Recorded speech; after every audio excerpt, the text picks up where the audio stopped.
ಜಗನ್ಮಾತೆಗೆ ಹಾಗೆ ಬಾಗಿ ಶಿರವನ್ನು ಕೊಟ್ಟಿದವಳಿದ್ದೇನೆ. ಮಾತ್ರವಲ್ಲ, ಹೂಗಳಂಜಲಿಯಿಂದ ಆಕೆಯನ್ನು ಪೂಜಿಸಿದವಳಿದ್ದೇನೆ. ಭೂಲೋಕಕ್ಕೆ ಬಂದಂತಹ ಬರಗಾಲವನ್ನು ನೀಗಿಸುವುದಕ್ಕೆ ಬೇಕಾಗಿ ನಾನು ನದಿಯಾಗಿ ಹರಿಯಲೇಬೇಕು.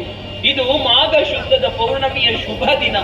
ನೋಡುತ್ತಿದ್ದಂತೆ ಮಂದಾರ ಮಾಲಿಕೆಯೊಂದು ನನ್ನ ಕೊರಳನ್ನು ಬಂದು ಸೇರಿದೆ.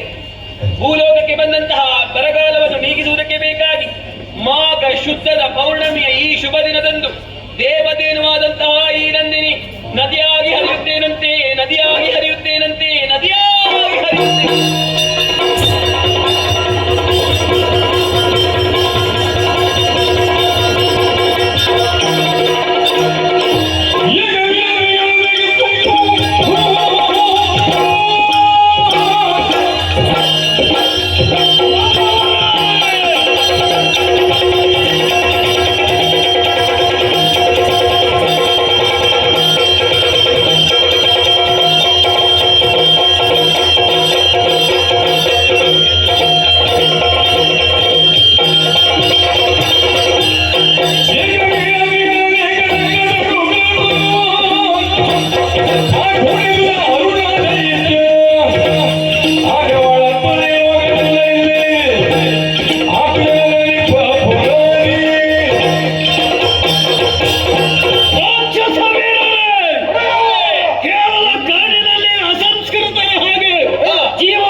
ಪ್ರತಿರೋಧಿಸಿದ ಯುದ್ಧವನ್ನು ಮಾಡಿದ ಸೋತಂತಹ ಸಂದರ್ಭದಲ್ಲಿ ನಮ್ಮ ಯೋಗ್ಯತೆಯನ್ನು ಅರ್ಥ ಮಾಡಿ ಹೇರಳವಾದಂತಹ ಧನ ಕನಕಗಳನ್ನು ಕಪ್ಪ ಕಾಣಿಕೆಯಾಗಿ ಕೊಟ್ಟದ್ದು ಮಾತ್ರವಲ್ಲ, ತನ್ನ ಓರ್ವಳೆಯ ಮಗಳಾಗಿರುವಂತಹ ಯಶೋಮತಿಯನ್ನು ನನಗೆ ಮದುವೆ ಮಾಡಿಕೊಟ್ಟ ಎನ್ನುವಲ್ಲಿ ಮನಸ್ಸಿಗೆ ಸಮಾಧಾನ. ಭೂಲೋಕವು ನಮ್ಮ ಸ್ವಾಧೀನವಾಗಿದೆ. ಮುಂದೆ ನಮ್ಮ ಗುರಿ ಸ್ವರ್ಗ. ಏನು ಮಾಡೋಣ ಹೇಳಿ?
ಮಾಡಬೇಕಾಗ್ತದೆ. ಯಾಕೆ? ನಮ್ಮಲ್ಲಿ ಸೇನಾ ಬಲ ಉಂಟು, ಭುಜಬಲ ಉಂಟು, ಆದ್ರೆ ಒಂದು ಬಲ ಕಡಿಮೆ ಆಗಿದೆ, ಅದೇ ದೈವಿಕ ಬಲ. ಆದ್ದರಿಂದ ನೀವು ನೇರವಾಗಿ ಅಮರ ಬಲವನ್ನು ಸೇರಬೇಕು. ಅಲ್ಲಿ ಅದರನ್ನು ಭಜನೆ ಮೂಲಕ ಮೆಚ್ಚಿಸಿ ಬೇಕು ಬೇಕಾದ ವರವನ್ನು ಪಡೆದುಕೊಂಡಂತಾದ್ರೆ ನಮಗೆ ಇದಿರಾಗುವರು ಯಾರೂ ಇಲ್ಲ. ನಡೆಯುವ ಮುಂದೆ ಸೂಕ್ತವಾದಂತಹ ಸೂಚನೆ. ಜನಬಲವಿದೆ, ಧನಬಲವಿದೆ, ಮೂರನೆಯದಾದಂತಹ ದೈವ ಬಲವನ್ನು ಆರ್ಜಿಸಿಕೊಳ್ಳಬೇಕು. ಅಭಿಪ್ರಾಯಕ್ಕೆ ಖಂಡಿತವಾಗಿಯೂ ಮನ್ನಣೆ ಇದೆ. ತಡ ಮಾಡುವುದಲ್ಲ. ಯೋಗ್ಯ ರಾಕ್ಷಸ ವೀರರನ್ನು ನಮ್ಮದಾದಂತಹ ಏಕವೀರಾದ್ರಿಪುರದಲ್ಲಿ ರಕ್ಷಣೆಗಾಗಿ ನೇಮಿಸಿ ಅವರತ್ತ ಮುನ್ನಡೆಯಿದೆ.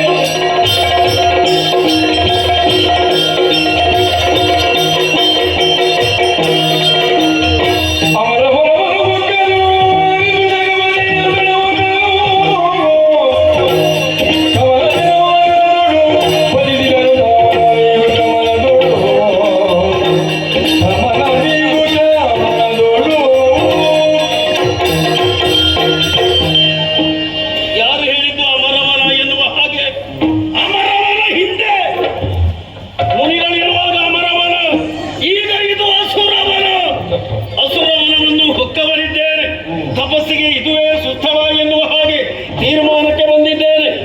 ದೃಷ್ಟಿಯನ್ನು ನಾಸಿಕಾಗ್ರದಲ್ಲಿರಿಸಿ ಉಸಿರನ್ನು ರೇಚಕ ಪೂರಕ ಕುಂಭಕಗಳಲ್ಲಿ ಬಿಗಿದಿಟ್ಟು ಪ್ರಣವದ ಧನುಸ್ಸಿಗೆ ಆತ್ಮದ ಶರವನ್ನಿಟ್ಟು ಬ್ರಹ್ಮ ಎನ್ನುವಂತಹ ಲಕ್ಷ್ಯವನ್ನು ಭೇದಿಸಬೇಕಾಗಿದೆ. ಕುಳಿತುಕೊಳ್ತೇನೆ.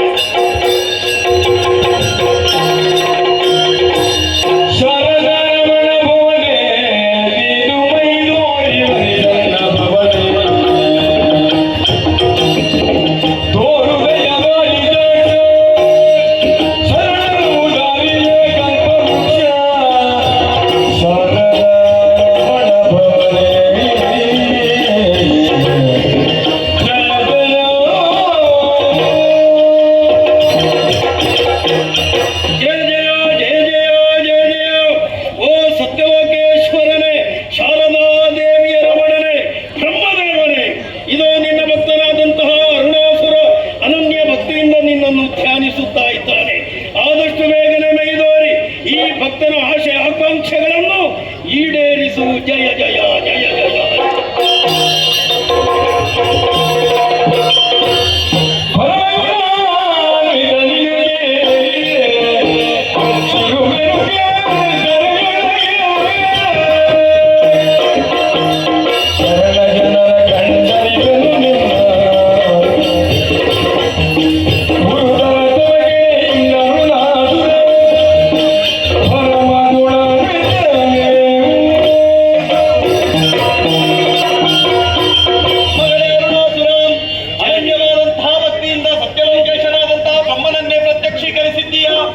ಏಳು ಮಗನೇ, ಕಣ್ತೆರೆದು ನೋಡು. ಮನಸ್ಸಿನ ವಾಂಛೆ ಏನುಂಟು ಕೇಳಿಕೊಂಡಿದ್ದಾದ್ರೆ ಅನುಗ್ರಹಿಸುವುದಕ್ಕೆ ನಾನೇ ಬಂದಿದ್ದೇನೆ.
ಬಯಸುವುದಕ್ಕಂತಲೇ ಬಂದದ್ದು. ಏನೇನನ್ನು ನಾನು ಕೇಳುವವನಲ್ಲ, ಕೆಲವೆಲ್ಲ ನಿರ್ಧಾರವನ್ನು ಮಾಡಿಯೇ ನಾನು ಇಲ್ಲಿಗೆ ಬಂದಿದ್ದೇನೆ.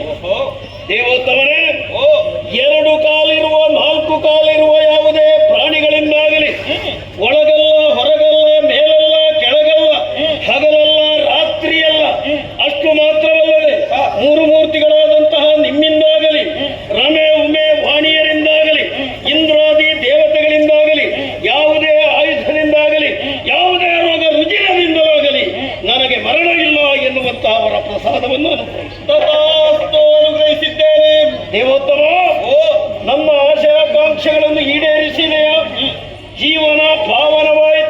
ಪ್ರಯೋಜನ. ನಾನಿನ್ನು ಮುಂದುವರಿಯುತ್ತೇನೆ.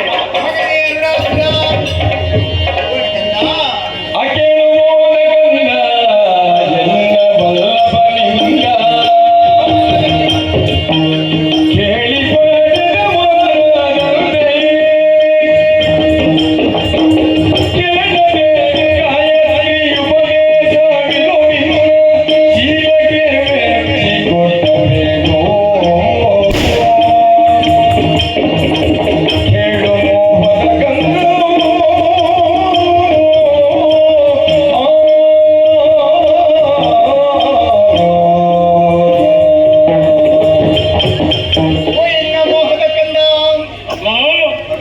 ಆಶಿಸಿದಂತಹ ವರಪ್ರಸಾದವನ್ನು ಪತಿದೇವ ನೀಡಿದ್ದಾನೆ.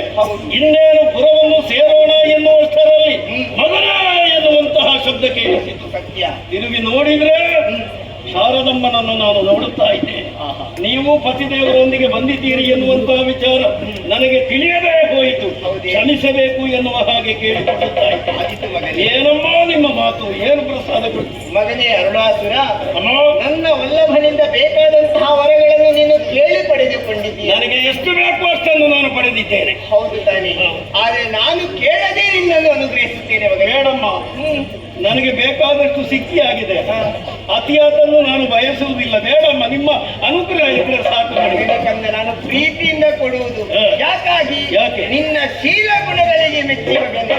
ಏನು ಹೇಳಿದ್ರಿ? ಇನ್ನೊಮ್ಮೆ ಹೇಳಿ. ಶೀಲ ಗುಣಗಳಿಗೆ ಮೆಚ್ಚಿ. ನಮ್ಮ ಶೀಲಕ್ಕೆ ಮೆಚ್ಚಿ, ಅರುಣಾಸುರನ ಶೀಲಕ್ಕೆ ಮೆಚ್ಚಿ. ಹಾಗಿದ್ರೆ ನಾನು ಓರ್ವ ಶೀಲವಂತ ಎನ್ನುವ ಹಾಗೆ ಲೋಕಮಾತೆಯಾದಂತಹ ನೀರೇ ಹೇಳಿಬಿಟ್ಟೆ ಅಲ್ಲ. ಸತ್ಯ. ಧನ್ಯವಾಯಿತು ಜೀವನ. ಮಂತ್ರವೊಂದನ್ನು ಉಪದೇಶ ಮಾಡುತ್ತೇನೆ.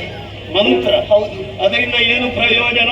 ಇದು ಸಾಮಾನ್ಯ ಮಂತ್ರವಲ್ಲ. ಮಂತ್ರದಿಂದ ಮಾವಿನಕಾಯಿ ಕೊಯ್ಯುವುದಕ್ಕಾಗುತ್ತದ? ಇಲ್ಲ, ಆದ್ರೆ ನಿನಗೆ ಸಾಧನೆ ಮಾಡುವುದಕ್ಕೆ ಅತಿ ಸರಿಯಾದಂತಹ ಮಂತ್ರ. ಇದು ಸಾಮಾನ್ಯ ಮಂತ್ರವಲ್ಲ. ಯಾವ ಮಂತ್ರ? ಪರಮ ಪಾವನವಾದಂತಹ ಗಾಯತ್ರಿ ಮಂತ್ರ. ಏನಮ್ಮ ಮಂತ್ರದ ವಿಶೇಷತೆ? ಈ ಮಂತ್ರವನ್ನು ತ್ರಿಸಂಧ್ಯೆಗಳಲ್ಲಿ ಪಠಿಸಬೇಕು. ಪಠಿಸಿದ್ರೆ ಆತ್ಮವರ್ಚಸ್ಸು, ದೇಹ ವರ್ಚಸ್ಸು ವೃದ್ಧಿ ಆಗ್ತದೆ ಮಗನೇ. ತ್ರಿಸಂಧ್ಯಾ ಕಾಲಗಳಲ್ಲಿ ಪ್ರಾತಃ ಕಾಲಕ್ಕೆ ನಾನು ಮಂತ್ರೋಚ್ಚಾರಣೆಯನ್ನು ಮಾಡಬೇಕು. ಆಗ ಮಧ್ಯಾಹ್ನ ಆಗ್ತದೆ. ಹೌದು. ಮಧ್ಯಾಹ್ನ ಪುನಃ ಹೇಳಬೇಕು. ಪುನಃ ಸಂಜೆ ಆಗ್ತದೆ. ಹೌದು. ಸಂಜೆ ಪುನಃ ಪಠಿಸಬೇಕು. ಹೌದು ಮಗನೇ. ಮರುದಿವಸ ಬೆಳಿಗ್ಗೆ ಆಗ್ತದೆ. ಹೌದು. ಹಾಗಿದ್ರೆ ನಾವು ತಿರುಗಾಟ ಮಾಡುವುದು ಯಾವಾಗಮ್ಮ? ತಿರುಗಾಟ ನಿಮಗೆ ಆಗ್ತದೆ. ನಿಮ್ಗೆಲ್ಲ ವಿಷಯ ಮತ್ತೆ ಗೊತ್ತಾಗ್ತದೆ. ನೀನು ಮಂತ್ರವನ್ನು ಉಪದೇಶವನ್ನು ಪಠಿಸಬೇಕು. ಮತ್ತೆ ಗೊತ್ತಾಗ್ತದೆ ಪ್ರತಿಫಲ ಏನೆಂಬುದಾಗಿ. ಹಾಗೆ ಹೀಗೆ ಬಾ ಮಗನೇ. ಸರಿ. ಕಂದ, ಏನೋ ಒಂದು ರೀತಿಯಲ್ಲಿ ವಿದ್ಯುತ್ ಸಂಚಾರವಾದಂತಹ ಅನುಭವ ನನಗಾಗುತ್ತಾ ಇದೆ. ಆತ್ಮಸ್ಥೈರ್ಯ ಹೆಚ್ಚಾಗುತ್ತಾ ಇದೆ. ಗಾಯತ್ರಿ ಮಂತ್ರ ತ್ರಿಸಂಧ್ಯೆ 3 ಹೊತ್ತು ಕೂಡ ಸರಿ. ತಪ್ಪಿದಾದಲ್ಲಿ ಮರಣ ಬಂದಿತು ಎಚ್ಚರ ಮಗನೇ. ಹಾಗಿದ್ರೆ 3 ಹೊತ್ತು ಪಠಿಸುತ್ತಾ ಇರಬೇಕು. ಅದಕ್ಕೆ ತಪ್ಪಿ ನಡೆದೆ ಅಂತ ಆದ್ರೆ ಮರಣವೇ, ಮತ್ತೆ ಏನಿಲ್ಲ. ಆಗಲಿ ತಾಯಿ, ಆಗಲಿ. ನೀನು ನಿತ್ಯ ನಿಷ್ಠೆಯಿಂದ ನೀನು ಹೇಳಿಕೊಟ್ಟಂತಹ ಮಂತ್ರವನ್ನು ನಾನು ಪಠಿಸುತ್ತೇನೆ. ಅನುಗ್ರಹಿಸಿ.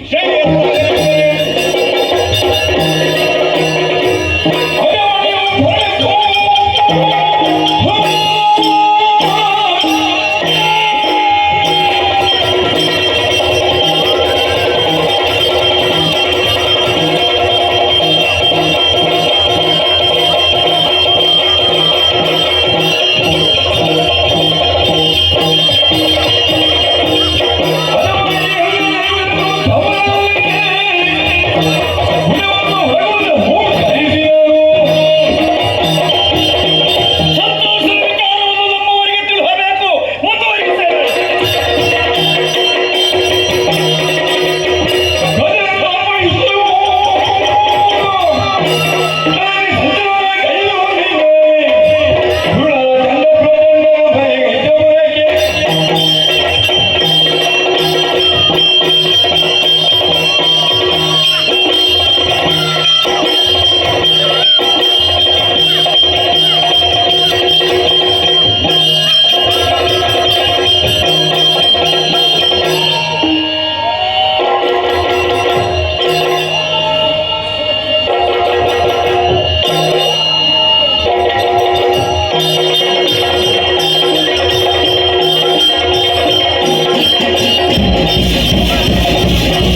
ಶೀಲಗುಣ, ವಿಶೇಷವಾದವರ ಪ್ರಸಾದ, ಗಾಯತ್ರಿ ಮಂತ್ರೋಪದೇಶ,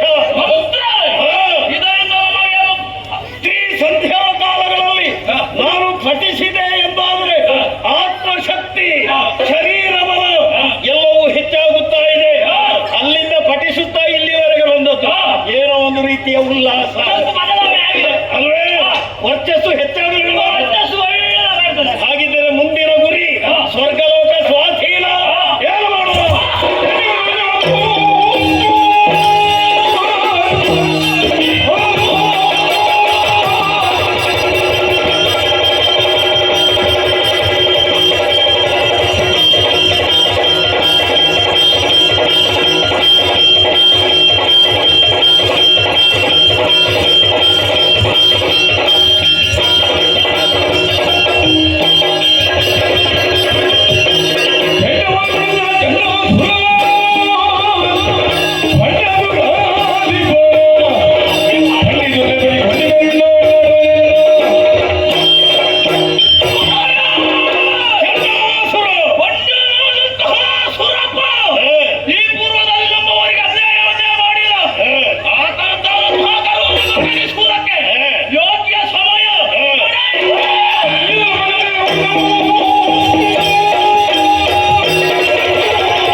ವ್ಯಾಪ್ತಿ ಪ್ರದೇಶ ಹಿಂದಾಗಬೇಡಿ. ಒಳ್ಳೆ ನೀನಲ್ಲ ಎಲ್ಲಿಂದ ಬಂದಾಯ್ತು ಬಂದಾಯ್ತಾ? ಬಂದಾಯ್ತು ಎಷ್ಟು ಬೇಗ ಬಂದಾಯ್ತಾ? ಬಂದಾಯ್ತು. ನಮ್ಗೆ ಬಂದದ್ದು ಗೊತ್ತೇ ಆಗ್ಲಿಲ್ಲ. ನೀವೆಲ್ಲ ಸ್ವರ್ಗಸ್ಥರಾಗಿ ಆಯ್ತು, ಸ್ವರ್ಗಲೋಕಕ್ಕೆ ಬಂದಾಯ್ತು ಅಂತ ಹಾಗೆ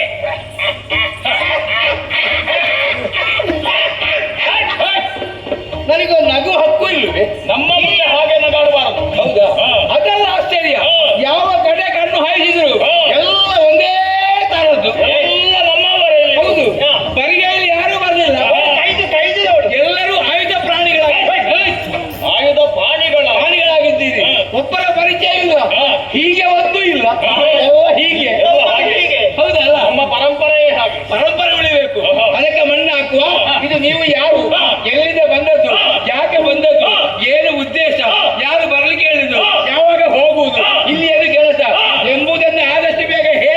ಇಲ್ಲಿದ್ದ ಒಳ್ಳೆಯ ವಿಷಯ ಸರಿಯಾಗಿ ಕೇಳಿ. ಸರಿಯಾಗಿ ಹೇಳಿ.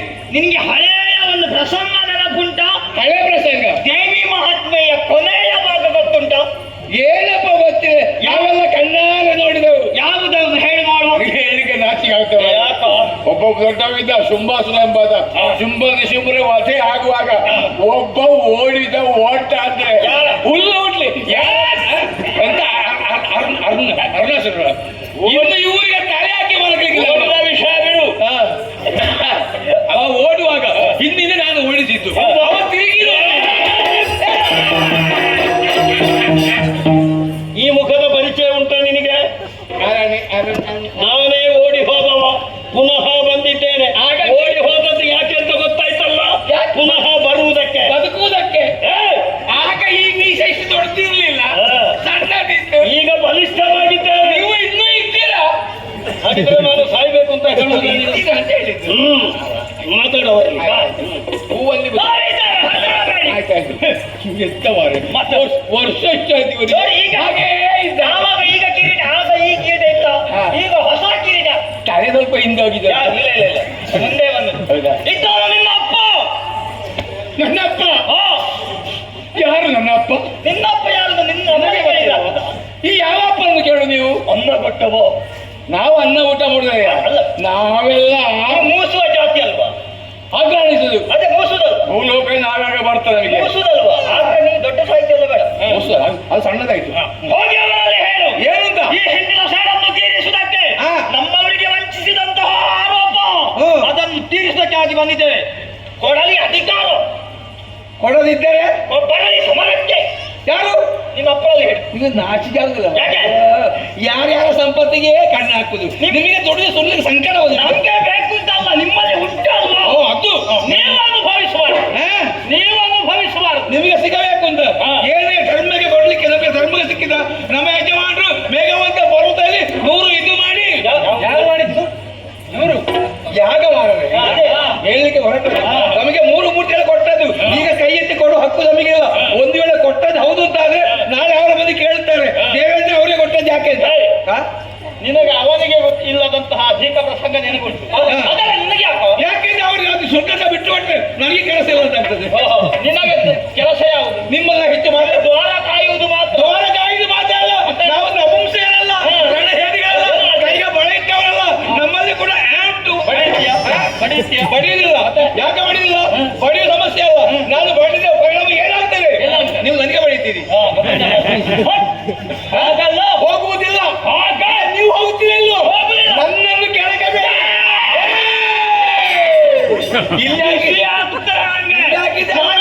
ಸರಿ ಇಲ್ಲ. ನನಗೂ ಅದು ಹೇಳಬೇಕಾದ್ರೆ ಗೊತ್ತಾಗ್ತದೆ ಸರಿ ಇಲ್ಲ ಅಂತ. ಈಗ ನೀವು ಹೋಗ್ತೀರಾ ಇಲ್ವೋ? ನನ್ನ ವಿಷಯ ಗೊತ್ತಿಲ್ಲ. ಕೆಳಗೆ ಎಷ್ಟು ಇದ್ದೇನೆ ಅಷ್ಟೇ ಮೇಲೆ ಇದ್ದೇನೆ. ನನಗೆ ತಕ್ಕಿ ಬಗ್ಗೆ ಮಾತಾಡಿದ ಯಾಕೆ? ಬದುಕುವುದಕ್ಕೆ ಅವಕಾಶ ಕೊಟ್ಟದ್ದು. ನೀವು ಒಂದು ವೇಳೆ ಹೋಗದಿದ್ದರೆ ನಾನು ಕೊನೆಯ ತೀರ್ಮಾನ ಕೈಗೊಳ್ಳಬೇಕಾಗುತ್ತದೆ. ಕೊನೆಯ ತೀರ್ಮಾನ ಬೇರೆ ಏನೂ ಅಲ್ಲ. ಹೋಗುತ್ತೇನೆ.